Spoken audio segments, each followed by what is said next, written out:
Our hearts are restless, O Lord, until they rest in you. My next guest is going to share with you how he found rest in the Lord. My name is Raymond Valiente, host of the Reignite Your Faith series. John Sablan is co-founder and president of World Ablaze Incorporated, a Catholic apostolate dedicated to discipleship and evangelization. By day, John is a technology executive with a bachelor's degree and MBA in computer information systems. John is also a speaker, evangelist, podcaster, and has been featured on EWTN and Ave Maria radio programs. John is currently working on his master's degree in moral theology from Holy Apostles College and Seminary. John is also a life-professed Third Order Dominican. He's also known as the Man on Fire. I hope you enjoy this next interview with John Sablan. Brother, thanks for taking the time to be with us today. Hey, brother, it's good to be with you. I'm so honored and blessed to be a part of this effort, for sure. Let's get started for our audience and people that are hearing this talk. It can give them a little bit of background and how it all started for you and where you're at today. Yeah. I mean, the Reader's Digest version of my journey, it's a difficult one, and it's been definitely a crooked walk. I'm from the island of Guam, so for those of you who aren't familiar, it's a Pacific island, a really small island, and I was born on the island. And being at that time, Guam was a very Catholic island. So after I was born, 27 days I was baptized after I was born. So Guam at that time took it very seriously. Mm-hmm. But really, my catechesis, brother, stopped at age 7, right when I stopped going to parochial school. I came over to the States, California, Northern California, which is where I am now, and really stopped any formation at all. And I was raised by an alcoholic father. And so anybody who's ever experienced alcoholism or has battled with that understands the kind of the trauma and humiliation in a home like that. So that being said, I was exposed to all forms of abuse at an early age at the hands of my earthly father. And on top of that, I was also sexually abused by a family member. So all by the age of about 10 years old. So as you can imagine, my idea of God, of myself, of other was completely stripped and turned on its side, which made sense that by age 12, I got arrested for the first time because I started running with the wrong group. And really all of those wounds affected, it just kind of stayed with me throughout my adolescence and really my young adult life. Because, me and my siblings, my 2 older ones in particular, subscribed to what the culture had to say about, healing and about, getting over that pain, never really dealing with the pain, but just really trying to self-medicate, to be honest with you. So we subscribed to everything that the world had to offer and only causing ourselves and others greater hurt and greater pain and greater emptiness. Yeah. And, fortunately for me, I met my wife in high school. We're high school sweethearts. She comes from a broken background as well. But she was really the one that God put in my life to really lead me back to him. I always say, my wife is the one because she led me back to the one. Now, there's a long story to all of that because, we got married at a young age. We had a family at a young age. We both came from nothing. We both come from dysfunction and abuse. And we didn't have God in our lives. So a big part of it, brother, is that we got what the world had told us to. We went after those things, right? We were both highly educated. We both went to graduate school. We got the nice house. We got the nice cars. We got the good paying jobs. But in the end, my wife felt like something's missing. We're missing something. That was God. And I was being a spiritual sloth, to be quite honest. I wasn't doing my part in the faith walk. And ultimately, we started kind of bouncing around to different churches. I never really felt comfortable. She comes from, at the very least, a Protestant background. So we bounced around to Protestant churches and I never felt at home. And then we ended up at my current home parish where she said, oh yes, God is here, right? We need to start coming to St. Joseph's Catholic Church. And so then that was like the impetus towards, the Lord kind of wooing us back, specifically as my wife had that desire to experience God in that way. And so my wife came into the church in 2004. I was confirmed as an adult in 2005. All our kids got the sacraments right. and we got our marriage convalidated because we weren't married in the church. And Mm. so there's a lot to that. I normally give that talk in like an hour, but there's a lot to that. And it was just really my broken woundedness. I didn't realize honestly how much my troubled background, my experience with my earthly father, how that affected my relationship with the earthly father. Wow. So how were you able to like realize that these wounds needed healing? Was there? Yeah, great question. Great Uh-huh. question. I would say really, because I know one of the things you wanted to talk about in this journey back is what did it? I get that asked a lot, John. What did it for you? Now you're on Mhm. fire. You're definitely living for Christ and for the church. But I wasn't always like that, and I think ultimately those wounds manifested themselves in ugly behavior. Mm. I was just a broken guy walking around, struggled with my own self-worth, struggled with, my own purity, my own, I struggled with anger a lot. I was ruled by violence for a long time. And ultimately, I think what was the catalyst, if that's what we're trying to get to try to distill, what was it? It was really, my wife was feeling like the marriage was unequally yoked. Mm. She was over here trying to pull the kids to faith, and I was over here just kind of being disengaged at best, and just really had enough of it. Really had enough, and ultimately said, you need to pull it together. You need to get it right, or I'm gonna have to do right by the kids. And Mhm. I was basically at that ledge, if you will, where I was gonna lose everything. Wow. Lose Okay. my marriage, lose my relationship with my children was in turmoil. I was going to lose my job because I couldn't focus. I couldn't, I had a very stressful job. And it was at that point that I was invited to a men's conference and really was hit upside the head with a Jesus 2x4, and experienced so much transformation primarily through the Franciscan fire of renewal who was speaking there, speaking right to my heart. And then during the time of confession is really where I experienced the mercy of God for the first time. Right? Do we have time to tell that story? Yeah, absolutely. So I'm in here and I'm crying during this whole conference, brother. And I beeline over to confession, and I'm like confessing everything that I've ever possibly committed that I can remember, almost like a general confession for us as Catholics. And so I'm pouring out my heart to the priest behind the screen, and he comes from around the screen and is like, praise God for the remorse that you feel in your heart. Do you mind if I do the deliverance prayer over you? And I didn't even know what that was. I just kind of Mhm. looked up with swollen eyes and said, yeah, that sounds good. And he breaks out this crucifix bigger than my head, pops it on my forehead, breaks out his book of prayers, and starts praying the deliverance prayer over me in Latin. Gives me my penance and absolution, and then douses me in holy water for 3 times. I mean, douses me. He didn't bring out like a little bottle. It's like he had a bucket back there, Oh, we ready got for. towels back for Yeah, you. yeah. So, and then at that point, I went over to the chapel where they were having the monstrance was exposed, the Blessed Sacrament. And I laid before the altar for 45 minutes. And that was the first time that I ever gave my life to God. And that was the first time I ever felt held by a father. And that was the first time I ever felt loved as a son. And it was at that moment that I gave my life to God, and I cried out from the belly of my soul, right? God, you got to fix this. I don't know. My life is yours. I don't even know what that means, but all I know is you're all I got, right?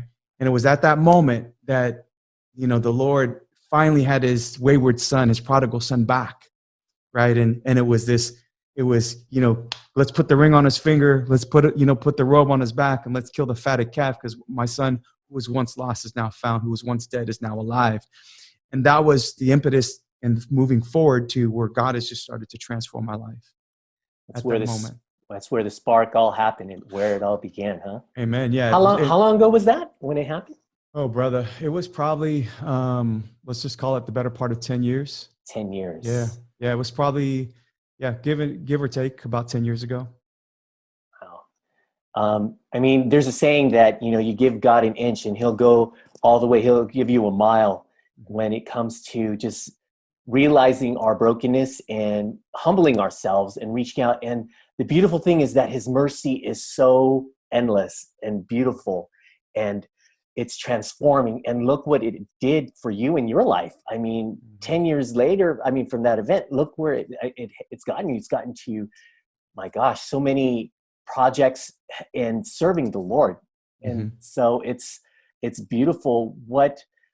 we can do when we surrender ourselves, surrender our lives to God in that way, in that matter. And Amen. that's, wow. Yeah, I mean, you think about it from just my own personal life. Myself, what I've been healed Mhm, from. It feels like overnight I was healed of so many different wounds. I think about what He's done with my marriage. We mhm. live a sacramental marriage, and my wife and I, will be married 25 years this Wow, year. Yeah, thank congratulations. you, brother. Thank you. And our marriage has never been better. We're super blessed. We've been healed of so much in our lives, both as individuals and as a married couple. I think about what it's done in my family life with my Mhm, three adult children who all own and live the faith out, who are young adults, owning and living the faith, who are trying to evangelize their friends and the world as well. To our new grandbaby. mhm. There's just so much of that where we've literally broken the cycle, cycles of so much damage Yeah. that has been done in our lives, to us personally, and the things that we've also done to others. So yeah, I mean, God is real. God is active and living, and wants us to be happy and joyful and at peace. And He's shown that to me firsthand in a variety of ways.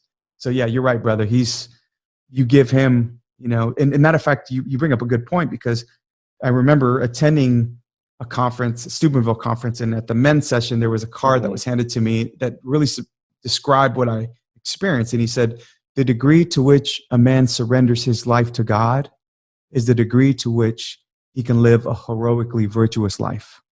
And I thought, yeah, if you only give a finger, if you only surrender your arm to God, you know what I mean? You get what you give. Right. But once I gave my entire life to God, He took over. I mean, who would have thought of all the things that have happened in, the last 10 to 12 years of my life has just been absolutely all God. I never would have dreamt of it. I couldn't even fathom it. And now I'm just trying to cherish every moment that He's blessed me with. And He's going to continue to bless you in, what you do. And so that is awesome. On your journey and your continued growth, what's the one thing that's helped you in regards to helping you continue to grow in your faith and sustain your relationship well with the Lord? What, as a Catholic, what one thing has helped you? I would have to summarize it. If I was to be very specific, the sacraments. The sacraments. 100%. Mhm, Specifically, obviously the sacrament of confession, mhm. reconciliation, and Holy Communion. Just to be Holy Communion in the Eucharistic life, meaning try to go to daily mass on it every day, Wow. Okay. as well as Eucharistic holy hours. I've a dedicated holy hour, but I'm at a minimum in front of the Blessed Lord in the Blessed Sacrament of the altar, just an hour a week. But I have multiple. I'm blessed because our parish has perpetual Eucharistic adoration, so I'm in Mhm. chapel often. Just there last night with my wife after daily mass for an hour. I've got a holy hour on Friday, and then I pop in there, at lunch breaks, at any point in time, after mass.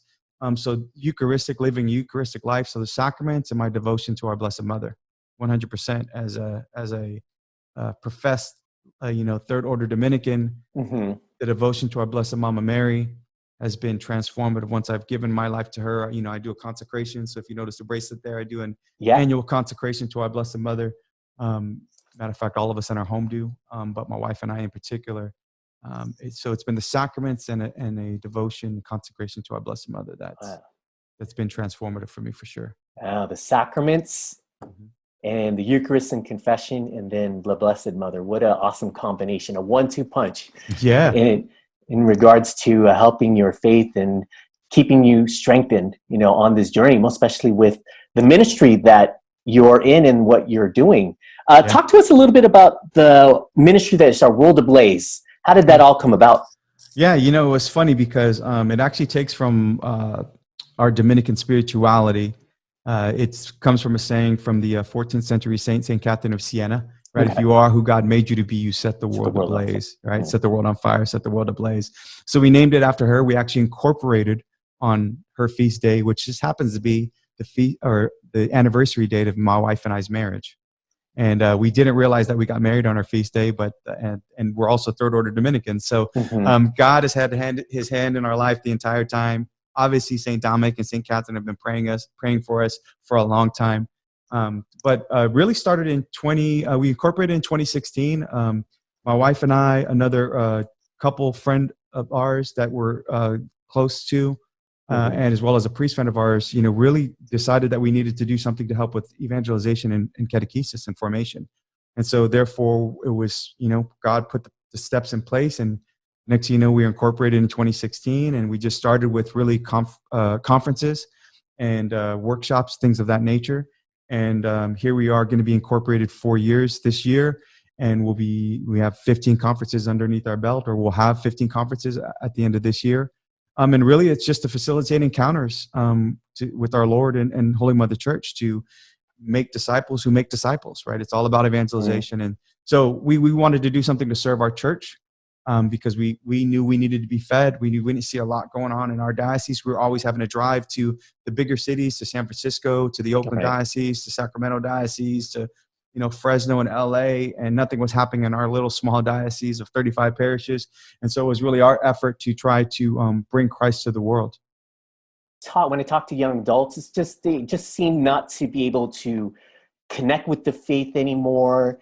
The church is out of date, especially with morals and teachings and stuff. Well, how do you respond to those people who have those kind of perspectives on the church and about the Catholic faith? Yeah, normally I go in just like a surgeon. I want to understand what they think the church teaches when it comes to maybe issues of morality, and what they would desire in their hearts, right? Because I think the church has been the only advocate of what is true, what is good, what is beautiful, right? That they actually see the person as a dignified human being made in the image and likeness of God. That in the proper context, in the proper relationship, that we're made for more. We started off with that. Even our tagline is "World Ablaze is made for more." That we know everyone is designed for greatness. That you're made ultimately for a relationship with God, but that should translate into relationships with others. And I think for our young adults out there, part of it is, what is it? First question is, what is it you think the church actually teaches when it comes to whatever issue you may have? And, what is it you desire in your life? Do you desire to be respected and cherished, or do you desire what the world has to offer with regards to objectification, and where they're calling, really what they mean is love is really lust. And people that, as they love things and use people rather than use things and love people. And, I think that's the part, is there's a confusing message out there that is counter church, right? And unfortunately, they're the loudest voice out there. And I think what it's led to is more further hurt, further emptiness, further pain for a lot of our young people out there, because they're seeking what is a God-sized void in their heart and their soul with that of the world, right? And they're trying to fill it with a world-sized cup that can never be filled unless it's filled by God. Yeah. So I think we gotta meet them where they are, and I think we have to have that dialogue, right? That if they're really seekers of the truth, and everybody, I think for the most part they seek truth in some sense, even the things that they thought are true, that they're misled by, they want to believe that it's real, they want to believe that it's good, that it'd be fulfilling. So I think we meet them where they are, and we dialogue. That's what prayer is. It's a dialogue with God. It's speaking, right? It's talking it out, right? But I think if we try to meet them there and try to tease out what they really, think, and rather than dealing with whatever they're getting on Twitter or whatever they're getting in social media, the little soundbite, it takes this kind of conversation to be able to say, well, brother, what do you really want out of a relationship? Are you okay if somebody uses you and tosses you out? Probably not, right? Do you think that there's more to life than just our pleasure? Do you think there's more to life than just, asking simple questions? Why are so many of these young artists, Hollywood folks, who have the fame, the power, the money, all of the accolades from the world, and yet they still take their lives? Yeah. Right? Obviously, those things aren't fulfilling in of themselves. They're not bad necessarily, but when they become your only sense of purpose, they're still not satisfying. So I think it's just trying to engage in that dialogue, really, honestly, to see what's at the core of what they believe or think they believe. To be honest, I struggle just, sometimes I'm a little timid and shy when it comes to evangelizing and to witness. And How can we develop a more a boldness to become better witnesses in that way? I know it takes a lot of courage and a lot of prayer, but I mean, what's worked for you? Obviously, meeting them where they're at. Is there anything else that we can do to just step up and to really be a witness to others? Yeah, great question. Because we all have different temperaments. Yeah. I have I'm an extrovert. So I don't have an issue. I'm an extrovert, and I don't mind confrontation, right? And so I may be more apt to do that. Whereas my wife, she's an introvert. My two sons are introverted. So the approach I take is a lot different than the approach they take. And I think the first thing we always got to remember is that if you're not praying, you have zero shot at sharing the faith. Very true. That if you yourself can't get vertical first, that's why, I think about getting vertical before you get horizontal, right? We picture the cross, that you got to get vertical first. And that's why we're blessed as Catholics, because we have the grace of the sacraments, literally the divine life of God within you, that qualifies the called rather than calling the qualified, right? We've heard that many times. It sounds cliche, but it's like, no, we had unlearned men, fishermen, that Jesus started with, that just gave their life, followed God, bought into what he was saying, but were unlearned.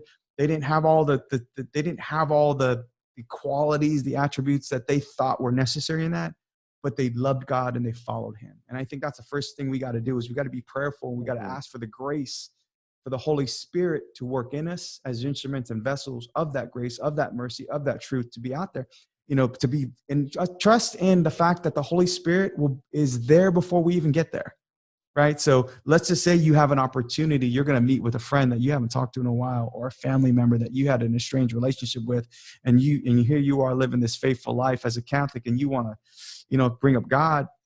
Pray that the Holy Spirit, he's already there before you. Mm-hmm. Right. And that he starts to do, because we're just there to plant and water. Right. The Holy Spirit cultivates. Beautiful. Well, before we wrap things up, I wanted to ask you in regards to a piece of advice that you can give a young adult who is in search of their faith and that's trying to build a better relationship. What piece of advice can you give to them? Yeah, that's great. I mean, the first thing I want to tell whoever the listener is that we're speaking to is that you are made for more, that you are a beloved son or daughter of the Most High God, and his plans are so great for you, and that, we're still writing God's story. And that if you don't embrace that call as his son or his daughter, that there's going to be an unwritten page and an unwritten chapter in God's story of divine love. Mm-hmm. And that you're a part of that, right? And I would say, just as you're seeking, to continue to seek the truth, right? To put the pride aside, to put whatever preconceived notions you have about God or about the faith aside, and really seek him, right? Seek out God. And that's going to take a lot of self-reflection, to be introspective, to see where I know I learned in my own journey that I didn't realize how broken and wounded I was, because I had to overcome so much in my life. And there's, again, a long story to that. I've been on my own since I was 17. I experienced so much trauma over a long period of time in great doses. I didn't even realize what that did to me, emotionally, mentally, spiritually, and physically, to be quite honest. And so being introspective and reflecting on your life and looking at your family of origin and looking at your experiences of a God up until this point, to grow in that self-knowledge. In the Catechism 357, for instance, we talk about, being created in the image and likeness of God. And that, we are, that through self-knowledge, we become self-possessed, and through self-possession, we can give ourselves freely away, and then we can enter into communion. And it's interesting the way that, our fathers have written that. And I think it's a gold mine in just paragraph 357 by itself, because self-knowledge leads to self-possession, not self-obsession, but self-possession, meaning that once I know myself, I know my wounds, I know my biases, I know what makes me tick, I know the things that my heart longs after in God and through the church, then I can become self-possessed. And it's only when I'm self-possessed that I can truly give myself away, right? Now I'm freely able to give myself away and therefore enter into communion with others, and ultimately headed towards the beatific vision. And so I would just say to the young people out there is you got to start with you. You got to start with that, with who you are as a child of God, and what does that mean, and how does that change your life, right? Because of it. And then seeking whatever, healing or improvements that we all are on this journey, Mm-hmm. but just to be able to seek that out. Because if you try to, we're going to get caught up in this self-comparison. We're going to try to look at, well, this, I see where Raymond's at, or I see where John's at, or I see where so-and-so's at, and I'm not there. I'm not worthy. And yet God made you perfect. You know, God made you to do great things in this world. And so I think it needs to start with you. Self-knowledge is going to be key in order for you to become fully self-possessed, and in order for you to freely give yourself away and then enter into communion with others. Beautiful. As it was Socrates that said, the unexamined life is the unworthy life. That's right. It's not life worth living, you know, if we don't examine ourselves.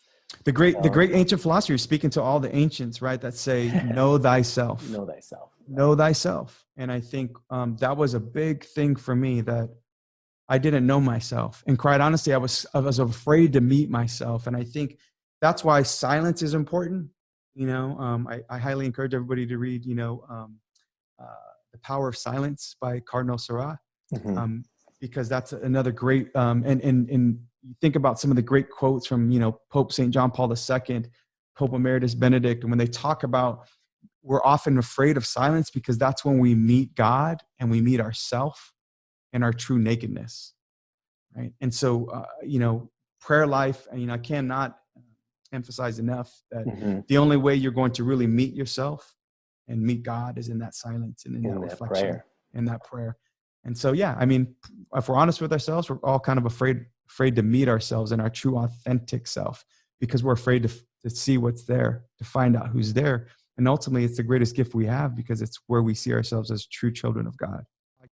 Thank you very much. All right. Thank you so much. And before I let you go, what we do with all our guests is we do what's called a flash 5 quick rapid fire questions. And you just think on top of your head. Are you ready? Yes, let's do it. All right, let's do it. If there was one saint you could have a cup of coffee with, who would it be? Oh, hands down, it would have to be St. Joseph. St. Joseph. St. Joseph, yeah. If you had the gift of bilocation, where would you bilocate to? Oh man, I would have to go. I love Rome. I'd have to go. I'd have to go to Rome. That is a sweet spot for sure. Your favorite food? Favorite food is Islander Asian food. Asian food. What kind of Thai? You know what? I'm Guamanian food. I was on top of Indonesian food that my wife, we just had for my son on Sunday. Nice. You know, Thai food for sure is up there. Vietnamese, Korean. You know, Asian Pacific Islander. Representing, yes. Yeah, right there for sure. If you had an opportunity to evangelize to one famous celebrity, who would it be? To one famous celebrity? Yes. Kanye West. Right now, that boy is on fire as well. He is on fire, but I'd like to get him into the Catholic Church because I think he's seeking truth. I'm like, man, if I could sit with this man, and it seems like his heart is open to it, and now we just got to get him, you know, rightly formed. But yeah, Kanye would be one of those for sure. Continued prayers for Kanye West for sure. Mm-hmm. And growing up, your favorite sport to play was? Football. Actually. Oh, you played football? Yeah. It was I was kind of the only one I would say my favorite sport's basketball. Basketball. Yeah, for sure. Yeah. I saw your post one, by the way. You were rocking a Kobe Bryant jersey. I am. Yeah, we're Laker fans in this house. You're Laker fans? Okay. We're Laker fans. Better not tell the Golden State Warriors or, you know, any of the Bay Area fans. They're all bandwagon fans over there anyway. I used to like the Warriors before everybody started jumping on their wagon. I'm like, man, I like the Warriors. I supported them because they were the local team, you know. But, that's right. But yeah, no, definitely a diehard Laker fan. Diehard Laker fan. Both my boys went to Kobe Academy a couple years. Really? So Wow. yeah, got to meet Kobe. So yeah, we're big time Laker fans in this house. John, thank you so much. It has been once again an honor and a pleasure to have you on today. And thanks for being with us. Many blessings and graces to your ministry and all your work in 2020. Yeah, likewise, brother. Thank you for having me as a part of this this series and this initiative. And you know, my prayers will be for all those that listen to this, for you and all those involved, all the other guests that you do have, that this bears fruit in the eternal kingdom for sure. Thanks be to God. Thank you so much for your support and your prayers. So to all my guests, thanks again for being with us today, and we'll see you on the next episode.